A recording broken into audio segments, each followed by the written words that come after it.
Pourquoi utiliser les énergies renouvelables? Tout le monde dit que les énergies renouvelables finiront par remplacer les énergies fossiles. Mais qu'entend-on par énergie fossile et par énergie renouvelable? Il y a environ 300 millions d'années, les arbres et les végétaux ont été enfouis et ont subi une transformation appelée fossilisation. Cela a donné les énergies fossiles, comme le pétrole, le charbon et le gaz. Les énergies fossiles sont en quantité limitée et mettent un temps énorme à se former. On dit donc qu'elles ne sont pas renouvelables. Par exemple, il faut plus de 10 000 ans pour que du pétrole se forme. Depuis leur utilisation par l'homme, les réserves s'épuisent rapidement car les énergies fossiles représentent plus de 75% de la consommation mondiale d'énergie.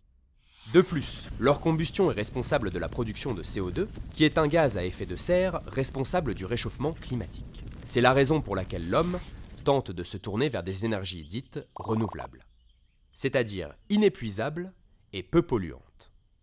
Quelles sont ces énergies qui pourraient éviter à la planète un réchauffement dangereux pour la vie sur Terre?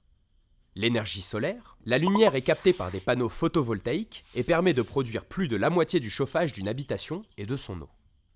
L'énergie éolienne, le vent peut faire tourner des hélices immenses appelées éoliennes et produire de l'électricité.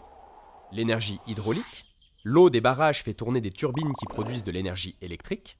L'énergie géothermique, le sol produit naturellement de la chaleur. L'homme peut la capter pour produire du chauffage individuel ou urbain. Certains pays comme l'Islande le font grâce aux sources d'eau chaude provenant des volcans.